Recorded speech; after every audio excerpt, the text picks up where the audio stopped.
We often talk about perpetual calendars, but what is this?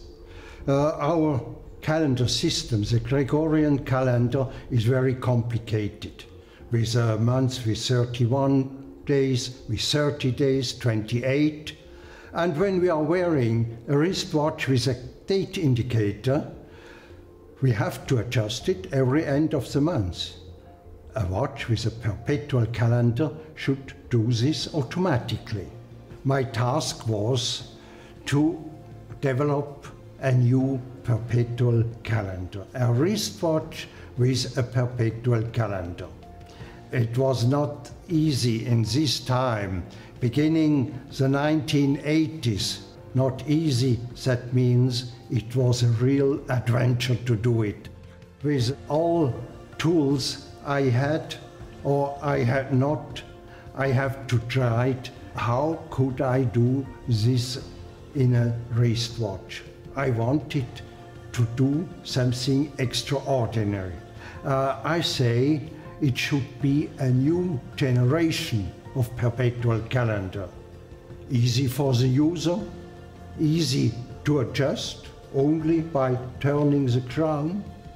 It should be easy to produce, and my way, all these years, I always tried to make it possible to make industrial serial production of this perpetual calendar that was never before.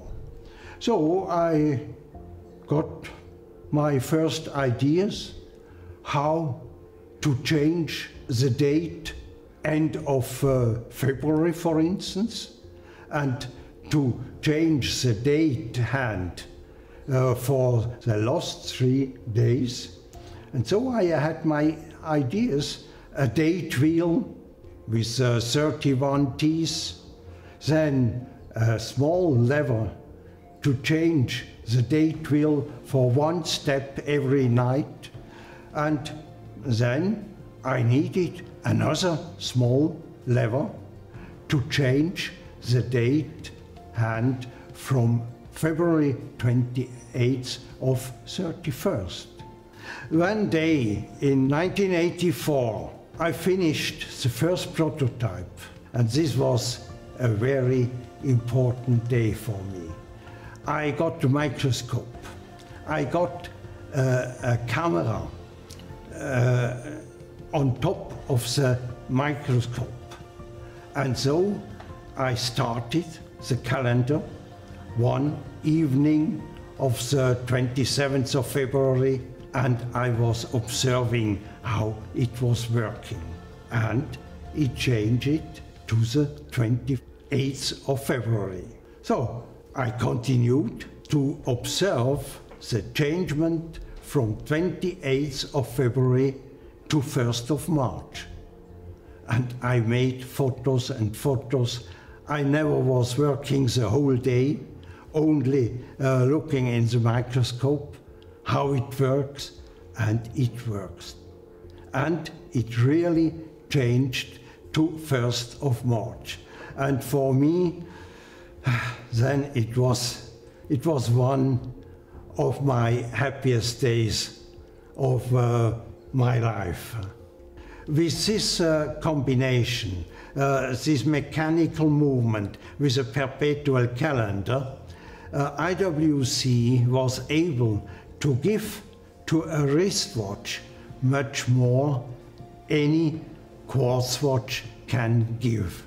And so the mechanical watch was really the winner in this time. Until today, IWC is still building the Perpetual calendar, which was invented in 1983 by Kurt Klaus. The speciality of our Perpetual calendar is that it shows a full calendar, which means it shows you the day, the date, the month, the year, the decade, the century, and also the millennia, which changes, for example, from 1999 to the year 2000. Another speciality of the IWC Perpetual calendar is the double moon phase, which is placed at 12 o'clock, that will show you the northern and the southern hemisphere. Probably the most important feature of the Perpetual calendar is setting the whole system once it has to start running again. Kurt Klaus wanted to make it as simple as possible, not to be pushing a lot of buttons, so he just set everything over the crown, which means pulling the stem and you can switch the whole calendar and set it over the crown. With the Perpetual calendar, IWC created a milestone in watchmaking, and therefore it has been and will remain one of our most important complications.